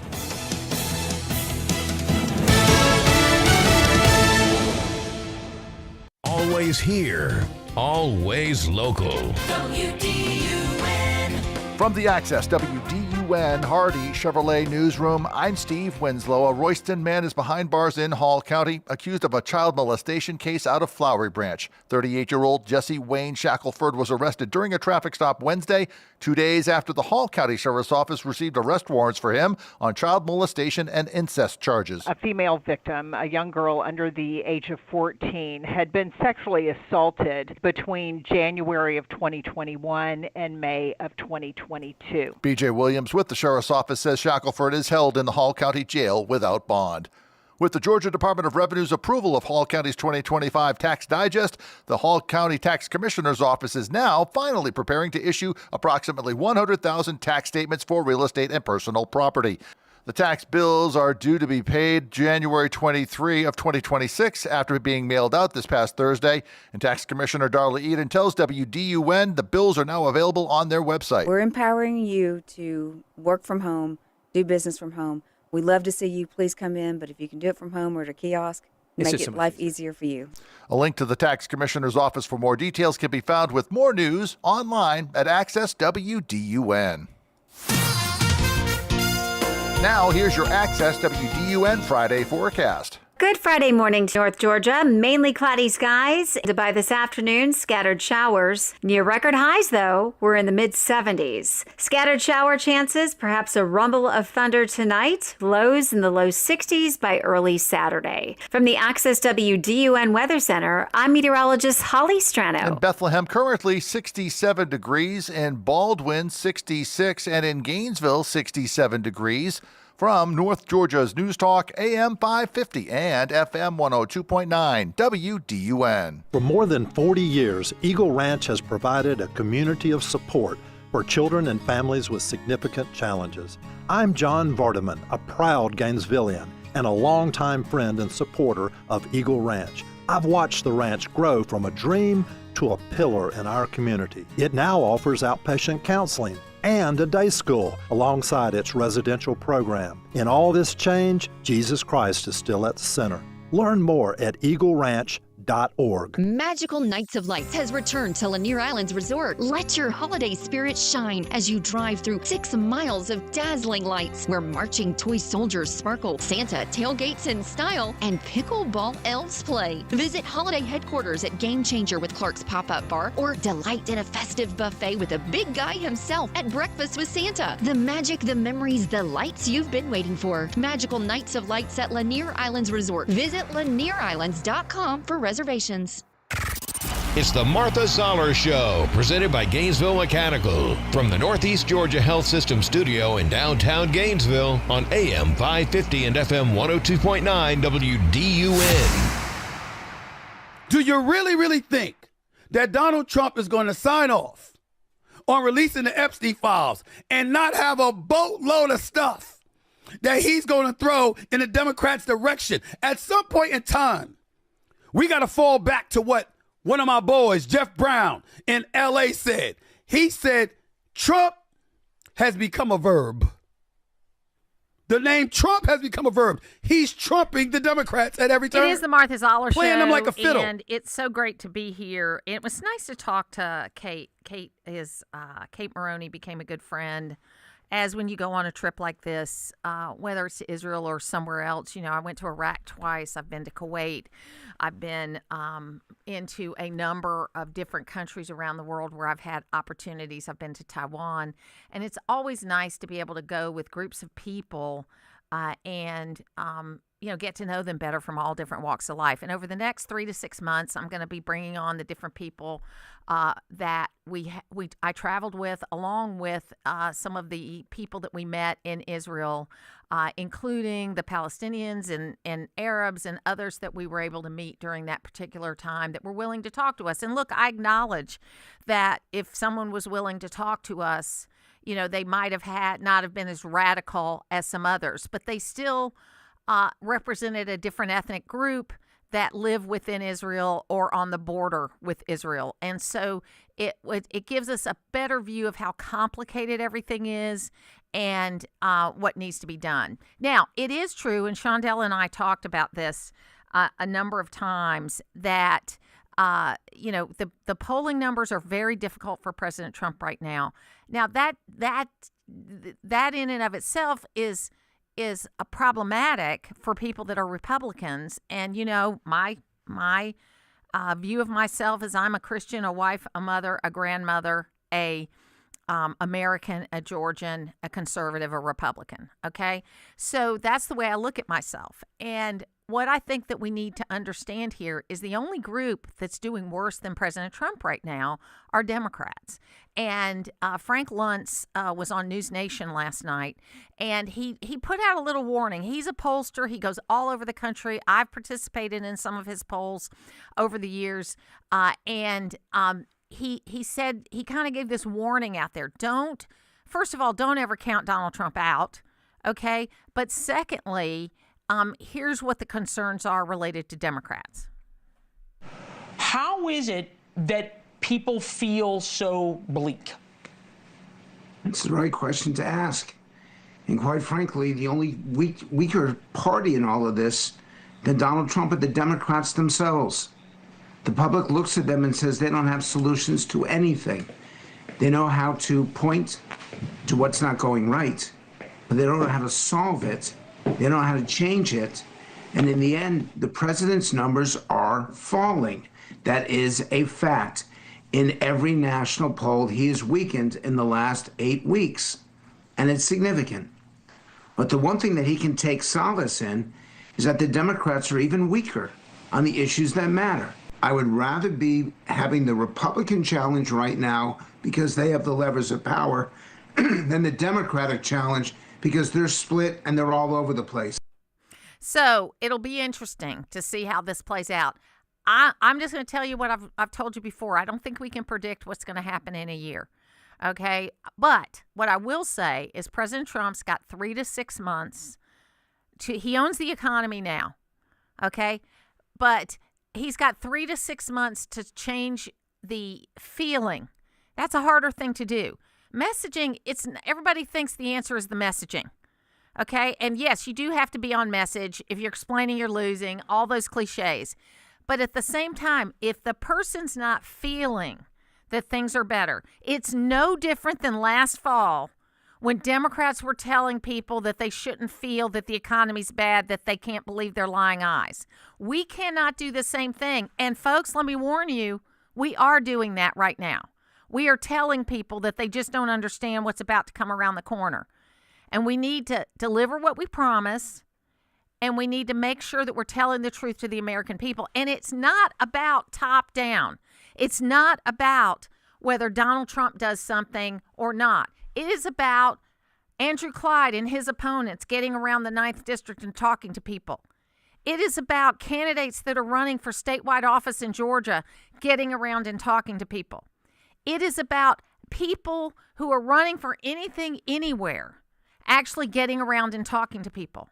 Later on today, Zoran Mamdani, Zoran Mamdani, I will get it right before he gets out of office, is going to be meeting with President Trump because he has found out in the very short time since he was elected that he can't really do all the things he promised to do.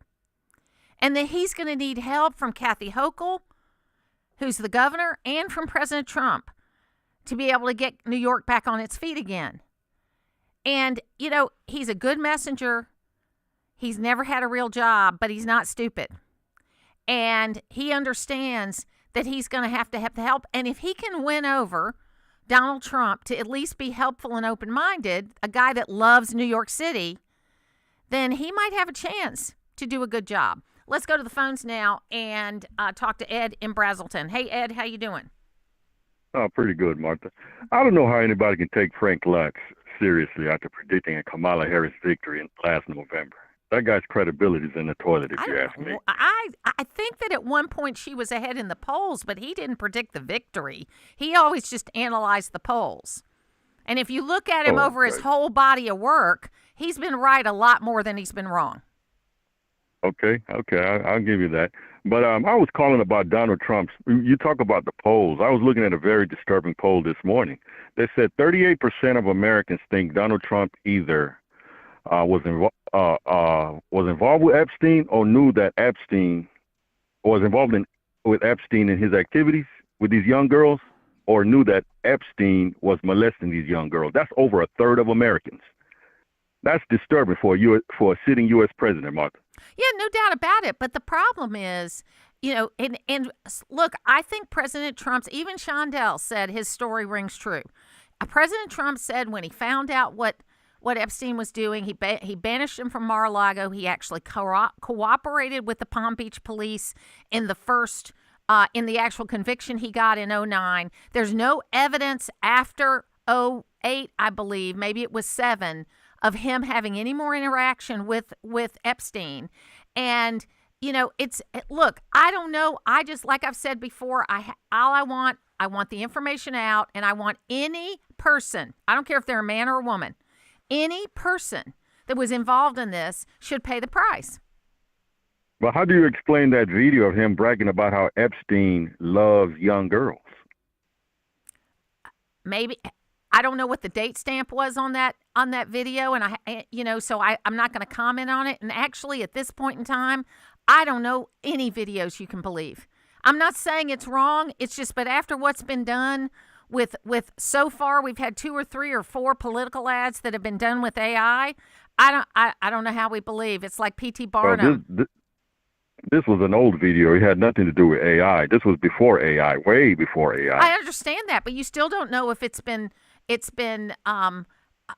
tinkered with since then. And again, I'm not saying if it's right or wrong. What I'm saying is, yes, he knew that was going on. He cooperated with the Palm Beach police, and he banished him from Mar-a-Lago. So he acted on it, Ed. He acted on it. Okay. Last but not least, why is it that Democrats, when their political figures like Larry Summers get caught up in these accusations, nobody circles the wagons and nobody comes to their defense? Larry Summers had to resign from Harvard last time I checked, and he was humiliated. Look, I think he did it. I think he did it on his own. I think Larry Summers actually felt sorry about his interaction, and I've known him to be over the years, and I've interviewed him a few times. I've known him to be a person that's got some integrity, and I think he resigned on his own. But if you're going to say Democrats don't circle the wagons, absolutely not. Bill Clinton. Oh, you got to go back to Bill Clinton? No. You got to go back to Bill Clinton? I can give you plenty of other examples. Joe Biden. And I can give you plenty of examples. Joe Biden was not charged with a crime, Mark. I'm talking about people that were actually charged with a crime. Well, you didn't say that. Well, that's what I'm referring to. Ed, Joe Biden had a woman at the beginning of his run for president that came forward, her name was Tara Reid, and she did an interview and accused very credibly him of many wrongdoings related to her. And it was buried by the New York Times. Okay, so don't say they all circle the wagons, Ed. Powerful men, I don't care if they're Democrats or Republicans, circle the wagon. Okay, and I've worked with a few of them. We'll take a break. Fuel our discussions with your opinions. We need to talk about common sense here. We're the station that gives you a voice. It's my local station. We're North Georgia's News Talk, AM 550 and FM 102.9 WDUN. Have you ever been at your wit's end over disagreements? Hi, this is Pastor Whit Martin from Asbury Chapel. Disagreements lead to all sorts of hurt. That makes finding common ground hard. But what if the basis of our friendships and interactions were built upon something everlasting? There is a unity that can be experienced if it's built upon something sure. Jesus prays in John 17 that his followers would be one with him first, then there would be unity with each other. If we have a vertical relationship with God, then all our horizontal relationships will pan out as they should. I want to encourage you to have a relationship with God today, because only from there will we find real peace. And with real peace, we are more agreeable, loving others, and enriching every relationship we have. And that is Wit's End. Come experience real peace with God through Asbury Chapel or learn more at asburychapel.net. Christmas is a season of giving. This is Mike Cormier, General Manager of Hardy Chevrolet. I know that giving is a challenge this year. That is why it's more important than ever. Hardy Chevrolet is a drop-off location for the Marine Corps Reserve's Toys for Tots program. Please come by and drop off a new unwrapped toy. With the help of local community agencies and churches, Marines will distribute them to needy children throughout our area. Help make this a Merry Christmas for all, and I'd like to extend best wishes of the season from all of us at Hardy Chevrolet, Brownsbridge Road in Gainesville. The hard-hitting football action is even better with Prize Picks. The weather might be changing, but the feeling of being right never gets old, so don't miss any of the action this season with Prize Picks, where it's good to be right. Download the Prize Picks app today, use the code ROAM, and get a $50 bonus credit instantly in lineups when you play $5. That's code ROAM on Prize Picks to get a $50 bonus credit instantly in lineups when you play $5. Win or lose, you'll get $50 bonus credit in lineups just for playing. It's guaranteed. Prize Picks, it's good to be right. You do have to be present in certain states. Visit prizepicks.com for restrictions and details. Hey, I'm Mike Slater. My dad passed away at the age of 63. It's out of nowhere. Had a stroke. Super hard, obviously, for the whole family, but my dad had life insurance. This is why I have life insurance for my family, for my wife and 4 kids. And the best place to get life insurance is ethos.com, because you can do it in 10 minutes. And there's no medical exam and no blood test, just a few health questions. Get life insurance in 10 minutes so your family is protected. Ethos, ETHOS, ethos.com/Mike. Always here, always local. From the Access WDUN Hardy Chevrolet Newsroom, 2 Cleveland residents face several drug charges following their arrests in White County this week. Details at Access WDUN and coming up on North Georgia's News Talk. Use the Access WDUN Talk and Text line, presented by M&R Rental at 770-535-2911, and be part of the conversation. From the Northeast Georgia Health System studio in downtown Gainesville, it's the Martha Zoller Show on AM 550 and FM 102.9 WDUN. It's obvious that Zoller needs the money, and Trump has said he will basically bleed the city dry if he doesn't like the way things are going, that he would cut off federal funding. But Zoller has a lot of problems because he has promised the Democrat Socialists of America that he will not allow the police to work with ICE. Tish, the commissioner, has agreed to stay on, but she is a very principled person, and she has done a good job. Crime is down in New York City over the past 10 months. So she's not going to allow that to slip away from her. So he's in a rock and a hard place. He's got to figure out how he's going to maneuver all of this. And he learned quickly on the campaign trail, and he did well in the race. But he's got these, the Democratic Socialists are having these meetings saying, like, you know, we own him. We own this guy, and we are not going to let him do whatever he wants. He is ours. So it's going to be, you know, I think it'll be kind of funny if they get like the you're a commie, you're a fascist stuff, like right out at the beginning. I also just want to remind people of, you know, go back and listen to Mamdani's acceptance speech on election night, the second half. And in it, he basically said, we will tear down the city that created everything that created Donald Trump. We will tear down the institutions that allowed him to succeed, which is basically dismantle capitalism in New York City, because that's what allowed Donald Trump to succeed. So, you know, it'd be interesting to know if the president, you know, rewatch that, just like sort of let that sink in a little bit and see how this goes tomorrow. It is the Martha Zoller Show, and I can't wait to see what comes out of this meeting and if they have some kind of a presser afterwards, because both of them are masters of the press in different ways, and it would be really amazing to watch. So, Ed was like giving me a hard time that you have to go back to Clinton. Well, Al Gore had a problem with a masseuse, and they circled the wagons around that. Mitt Romney and John McCain, Mitt Romney and George Bush were pretty much, they didn't have anything on them. They are both people that treat women really, binders of women is all they could come up with Mitt Romney. But they treated women well. They didn't get involved in things. They didn't have all of that kind of stuff. There was one other person. I'm trying to think of some of the other people. I just think that basically my final statement on that is that, powerful men get the wagons circled around them all the time. It doesn't matter what party they are. And what we're going to see, I believe, when the Epstein files comes forth, is that right around 2000 and early 2000s, Jeffrey Epstein has always been a Democratic donor, okay? He's always been a Democratic donor. But he probably gave to a few Republicans along the way. And when he saw that Trump was probably going to elect a president, he started writing more emails about Trump, even though he hadn't seen him for years. So again, Jeffrey Epstein clearly was somebody that Trump was living rent-free in his head, and he was doing things based on that. But I think what we're going to find is there's going to be a lot of men, mostly. I'm sure that there may be a woman or two. I don't know. I don't know if that's the case. I would hope it's not the case, but anything's possible these days. But I think that I want to know who all these men are, and I want them to pay. And I don't care if they lose their jobs. But Lawrence Summers resigned on his own. He was not fired. I think he was humiliated. And it appears to me, I read the emails related to that. Lawrence Summers, what's not clear is, was he married when he reached out to Epstein and asked this question? But he was interested in an intern at the law school, and he was asking advice. This is kind of creepy in and of itself, but asking advice of Epstein of how to get a younger woman to be more interested in him.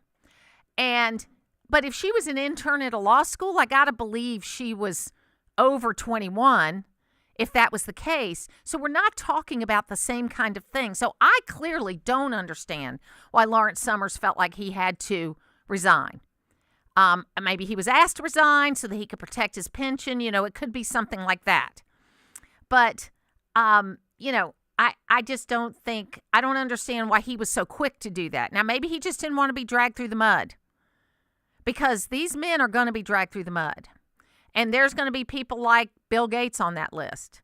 There's going to be people that we know on that list. And they've been trying to cover it up for so long. But I would ask the final question here, and I would really love to know if you have an answer for it.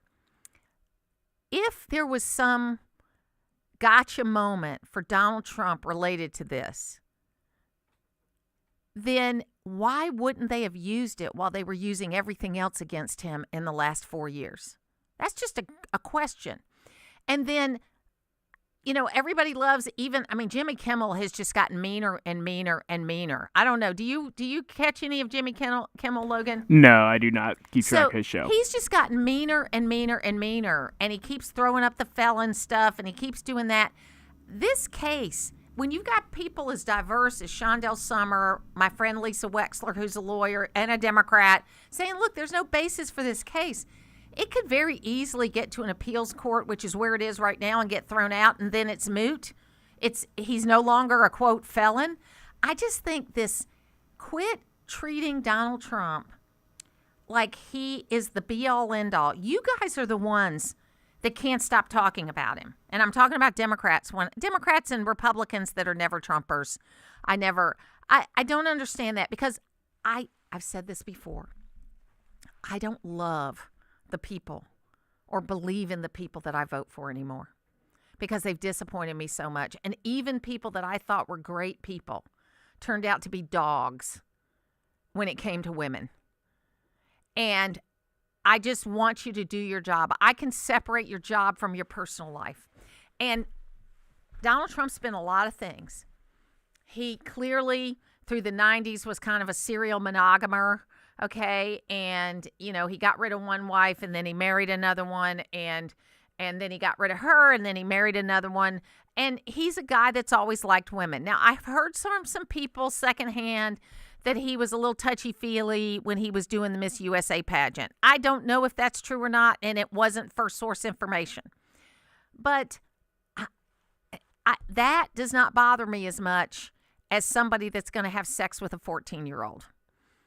I just don't think he ever did that, and it doesn't fit his model, because a lot of these guys, like if it turns out what looks like might be true with Bill Gates, and if you read Melinda Gates' interview that she did very recently, she doesn't come right out and say it, but boy, the language she uses, I'm sure it's careful legal language so that she doesn't like violate any of her divorce settlement or anything like that. But she doesn't leave much room to the imagination that Bill Gates had a long-term relationship with Jeffrey Epstein, and whether that meant actions or just observing things, we don't know. But he seems like the kind of guy that would get involved in things like that. And he's still one of the richest people in the world. So, look, what I want to see, I say hooray to Lawrence Summers. I don't think he had to resign. Maybe he was forced to. And I think probably someday he'll write a book and his pension was at stake. I bet it was something like that he went ahead and resigned because he could resign and keep, you know, all his tenure and pension and all that kind of stuff. But if they forced him to fire him, then he could lose all that stuff. I'm willing to bet there was money at the bottom of what Lawrence Summers did. But he didn't, nobody forced him to resign. He did that on his own, I think, because he was humiliated. Just like what happened with Prince Andrew and Fergie. They have been humiliated by their kissing up to this pedophile that everybody knew was a bad guy. Anybody after 2009 knew this guy was a bad guy. So think about it from Epstein's position. Is you go through your life and you're treated like your you-know-what doesn't stink, and you're doing all these things for rich and powerful people. You basically have no skills.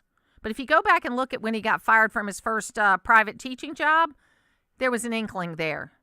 But you've been treated like, and you've got an island and jets and all this kind of stuff, and people are hitching a ride with you. You're powerful. Then you go to jail and come out. And really, in the last 10 years of his life, he was not as powerful. He still had some because he had money. But he wasn't as powerful. He didn't have as much control. And he probably hated that. So we'll find out what happens over the weekend. But number one thing, folks, got to get on the right place as far as the economy is concerned. Nothing else matters than that. We're always here, always local. Have a great weekend. See you. The views expressed on the Martha